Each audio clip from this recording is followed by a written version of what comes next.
Assalamualaikum warahmatullahi wabarakatuh. Perkenalkan, nama saya Satria Agung Prayogo. Perkenalkan, nama saya Nanda Arifia. Perkenalkan, nama saya Ridho Alhijriah. Kami perwakilan dari kelompok 11 yang akan menyampaikan materi kami yang bertemakan kemiskinan. Kemiskinan, apa itu kemiskinan? Secara umum, kemiskinan merupakan kondisi di mana seseorang ataupun sekelompok orang yang tidak mampu memenuhi hak-hak dasar untuk berkehidupan yang layak dan bermartabat. Melihat dari konsep tentang kemiskinan, kemiskinan merupakan permasalahan kemanusiaan purba yang mana ia bersifat laten dan juga aktual sekaligus. Ia telah ada sejak peradaban manusia ada dan hingga kini menjadi masalah yang sentral di belahan bumi manapun. Kemiskinan merupakan faktor yang dominan dalam mempengaruhi persoalan kemanusiaan lainnya seperti pengaruh terhadap pertumbuhan ekonomi, seperti keterbelakangan, kebodohan, keterlantaran, kematian dini, problema buta huruf, putus sekolah, anak jalanan, pekerjaan anak, perdagangan manusia, atau human trafficking tidak bisa dipisahkan dari masalah kemiskinan. Ya, walaupun berbagai upaya telah dilakukan, beragam kebijakan telah dilakukan dan program telah disebar terapkan, berjumlah dana telah dikeluarkan demi menanggulangi kemiskinan. John Friedman berpendapat bahwa kemiskinan adalah ketidaksamaan kesempatan untuk mengakumulasikan basis kekuasaan sosial, meliputi modal yang produktif, sumber keuangan, organisasi sosial, dan juga politik. Atau kemiskinan tidak hanya berkaitan dengan aspek sosial saja, tapi juga aspek natural material.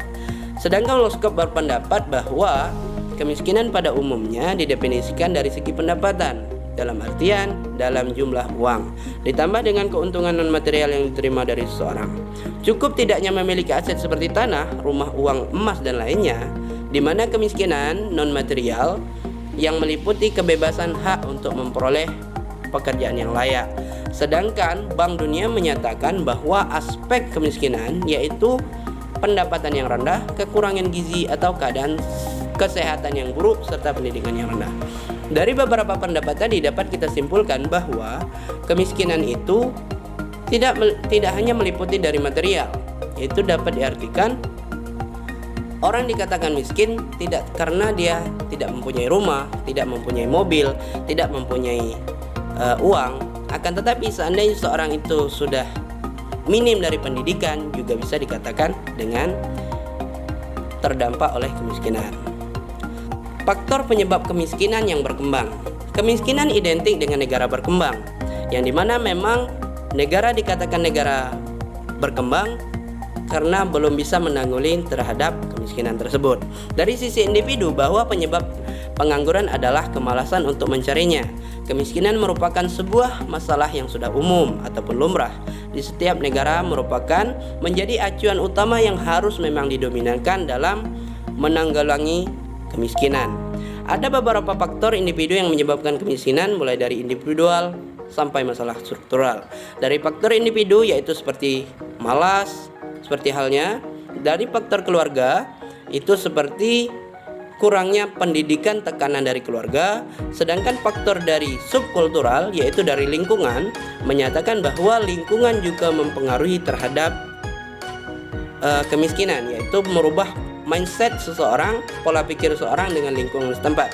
Seandainya produktif dari pekerja SDA-nya mendukung, SDM dari sebuah tempat tersebut mendukung, maka lingkungan tersebut akan mempengaruhi untuk semua orang untuk bekerja dan menghilangkan sikap faktor individu yaitu malas. Yaitu dari faktor agensi mengatakan bahwa kemiskinan disebabkan dari orang lain, terpengaruh oleh orang lain. Dan dilihat dari faktor struktural, penyebab struktural sering menimbulkan pertanyaan. Faktor ini erat kaitannya dengan struktur sosial, baik dalam masyarakat maupun dalam sosial.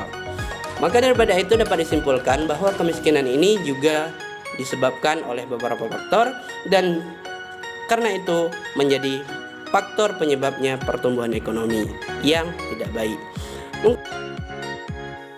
Keterkaitan antara pertumbuhan ekonomi dengan distribusi pendapatan. Pertumbuhan ekonomi merupakan suatu proses yang menyebabkan pendapatan per kapita penduduk suatu masyarakat meningkat dalam jangka panjang.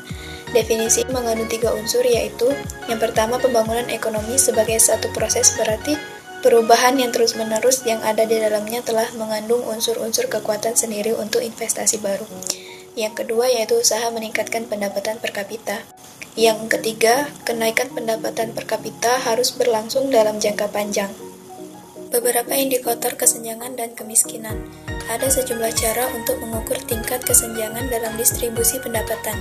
Yang sering digunakan yaitu yang pertama kurva Lorenz, menggambarkan distribusi kumulatif pendapatan nasional di kalangan lapisan penduduk secara kumulatif pula. Yang kedua, koefisien Gini adalah suatu koefisien yang berkisar dari angka 0 hingga 1, menjelaskan kadar kemerataan ketimpangan distribusi pendapatan nasional. Nah, yang kedua itu koefisien Gini adalah suatu koefisien yang berkisar dari angka 0 hingga 1, menjelaskan kadar kemerataan ketimpangan distribusi pendapatan nasional. Semakin kecil, semakin mendekati 0 koefisiennya, pertanda semakin baik atau merata distribusi. Begitu pula untuk sebaliknya, semakin besar koefisiennya menyeratkan distribusi yang semakin buruk atau tidak merata. Dampak akibat kemiskinan. Dampak akibat kemiskinan yang terjadi di Indonesia sebenarnya begitu banyak dan sangat kompleks. Pertama, pengangguran. Jumlah pengangguran yang terjadi pada awal tahun 2011 mencapai 8,12 juta orang. Angka pengangguran ini cukup fantastis mengingat krisis multidimensional yang sedang dihadapi oleh bangsa saat ini. Banyaknya pengangguran berarti mereka tidak bekerja dan otomatis mereka tidak mendapatkan penghasilan. Dengan tidak bekerja dan tidak mendapatkan penghasilan, mereka tidak dapat memenuhi kebutuhan hidupnya. Secara otomatis, pengangguran menurunkan daya saing dan beli masyarakat. Kedua, kekerasan. Kekerasan yang terjadi biasanya disebabkan karena efek pengangguran karena seseorang tidak mampu lagi mencari nafkah yang benar dan halal. Ketiga, pendidikan. Mahalnya biaya pendidikan mengakibatkan masyarakat miskin tidak dapat menjangkau dunia sekolah ataupun pendidikan. Akhirnya, kondisi masyarakat miskin semakin terpuruk. Lebih dalam, tingginya tingkat putus sekolah berdampak pada rendahnya tingkat pendidikan seseorang. Ini akan menyebabkan bertambahnya pengangguran akibat tidak mampu bersaing di era globalisasi yang menuntut keterampilan di segala bidang. Keempat, kesehatan. Biaya pengobatan yang terjadi pada klinik pengobatan bahkan rumah sakit swasta besar sangat mahal dan biaya pengobatan tersebut tidak terjangkau oleh kalangan masyarakat miskin. Kelima, konflik sosial bernuansa SARA. Konflik SARA terjadi karena ketidakpuasan dan kekecewaan atas kondisi kemiskinan yang semakin hari semakin akut. Hal ini menjadi sebuah bukti lain dari kemiskinan yang kita alami.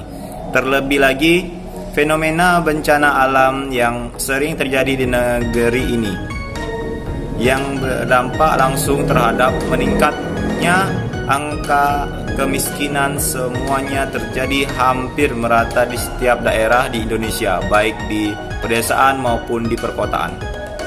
Sekian penyampaian dari kelompok kami. Jika ada kesalahan kata ataupun penyampaian mohon dimaafkan. Wabillahi taufiq wal hidayah. Wassalamualaikum warahmatullahi wabarakatuh.